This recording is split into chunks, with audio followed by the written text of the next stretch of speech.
Sales questions. Where do I ask them? What should I be asking? What's the silver bullet that books me a meeting or closes me a deal every single time? The answer is within this video. Sales questions are an interesting one. Often I feel like salespeople, AEs, anyone involved in negotiation often doesn't understand the purpose of a sales question. And the purpose is quite simple. It's to encourage deep thought. Now, how do I know if I'm getting someone to think deeply? Typically, there are signs. There's the scratch the chin, the long pause, that's a good question. Those are the moments where someone is within deep thought. They're having to think about the answer before they give it you. When that happens, when someone's in that deep thought state, they attach an emotion. And when they attach an emotion, typically action follows. So really you're looking for deep thought, which leads to emotion, which leads to action. That's when the magic happens. So what I want to do is give some examples of questions that encourage that deep thought state. Some of them might seem obvious, they're often underused, they're all very simple, but I'll show you what they are, where to apply them, why to apply them. Number one, example questions. So an example question is really finding out if a prospect can give you an example of something that they've said. A great example of this is typically when someone mentions a problem. So I don't have much time on my hands at the minute. It is quite a manual process. Things have slowed down.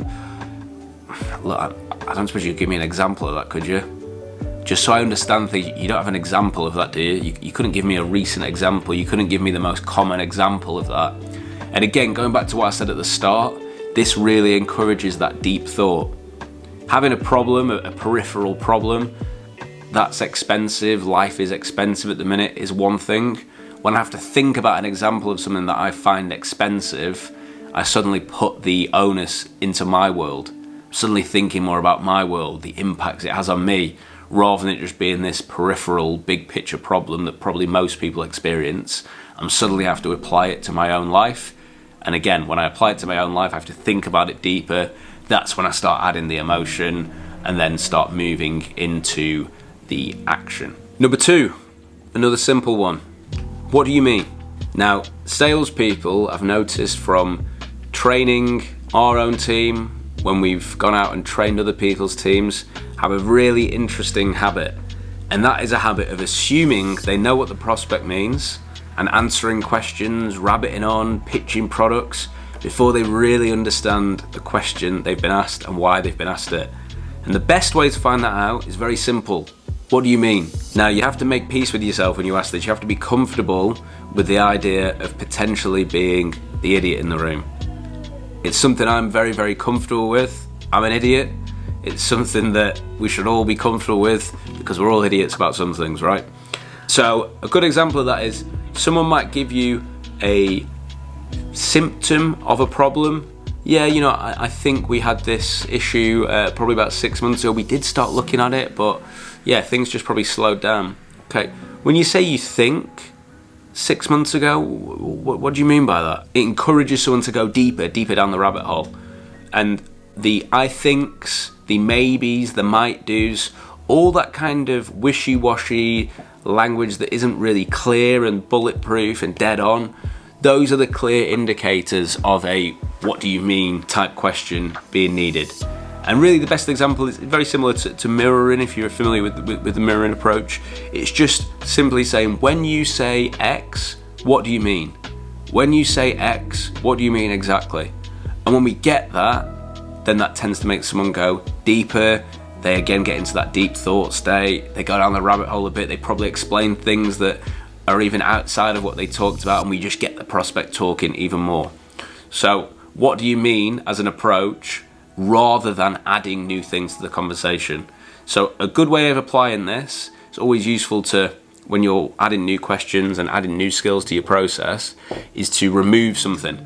So I would say if you're looking to put in a what do you mean question, have a call with a prospect, a cold call, whatever it may be, and write down somewhere a rule that you cannot add any new information to the call. So when they say something, It's asking questions when they say something that's not clear, rather than assuming you know the answer. Go down the line of, what do you mean when you say X, instead of trying to answer the question. Try it out. What do you mean?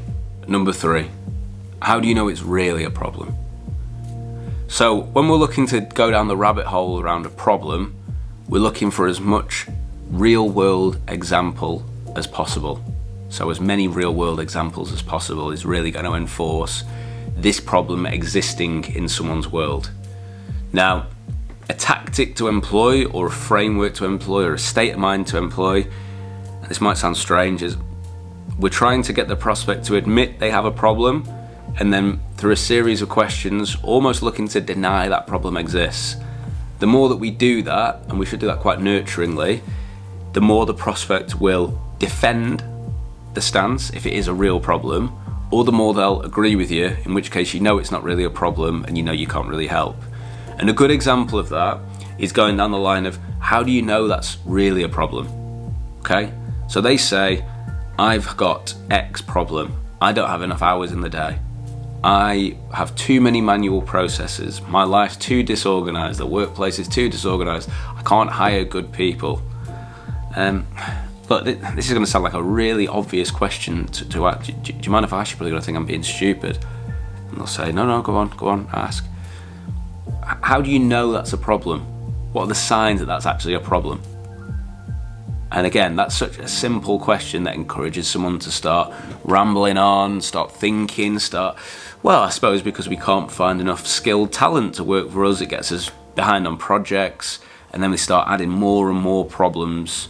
And really what they're looking to do there is either run in to help you and say, oh, you poor thing, let me explain that to you in a bit more detail, or they think you're a bit of an idiot and they're looking to correct you. Both are good outcomes. Some people will love to be the authority and be there to, let me correct you on that, let me take you under my wing. Other people are more the helpers and will want to run in and help you understand that. Both are good outcomes, and both, interestingly, massage both personality types. So it's really a question you can't go wrong with. So how do you know that's a problem? Give it a try. Have you given up?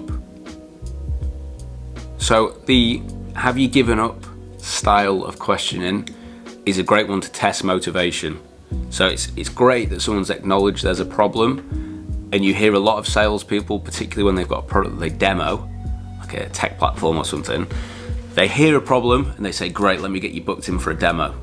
And you find that when we sit down with businesses, their CRM's full of, we've demoed so many people, they just never go anywhere. So the motivation part is the bit that's missing, the motivation to actually do something, yeah? So what we're really looking to understand here is there a genuine motivation? And it's not necessarily a push of what would be your motivation to fix this, because people will of course answer that in a very pedestrian, polite way. What we're really looking to do is ask kind of tough questions that make people slightly uncomfortable, think a little bit more. So one example is, nice softener, you're going to ask, do you mind if I ask you a really direct question, really blunt question? The prospect probably leans in a bit to the phone then and says, yeah, go on.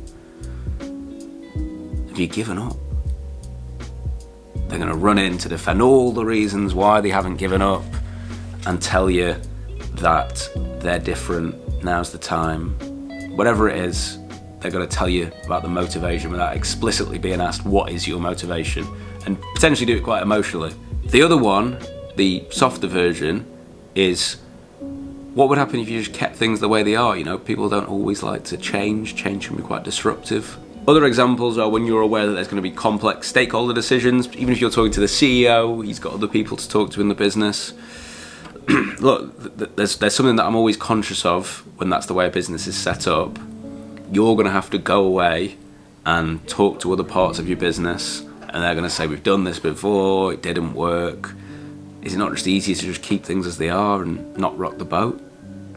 Again, going back into that motivation curve, finding out a little bit more, digging deeper, getting the prospect to defend the stance. Again, it's going to really, really push that motivation to the surface. So, have you given up or similar? There's some examples for you. Give them a try. Number 5, how will you know it's working? So there's something around understanding business impacts, what the future looks like, and often there's this habit of having quite a salesy conversation with someone. What would the impact be to you and your business if we put this in place? People kind of smell it. It's got a smell to it. It's a sales question. It's not something that would feel natural when you're talking to your friends or your family at the barbecue, right? So what you're looking to do here is paint a slightly different picture. So let's say you're a product or service, and I say to you, well, if we were working together for 6 months, 12 months, what would be some indicators that it was actually working? Or even less than that, even more human than that. If we were working together for 6 months, 12 months, how would you know it was working? What would you need to see to know it was working? They'll paint a picture of what their expectations are. The danger with salespeople is they paint the expectation picture, and often salespeople have a habit of painting a perfect picture. Nothing is perfect. So you're setting the expectation at 100%, even if you hit 95% when you deliver your product or service, that's going to be underwhelming.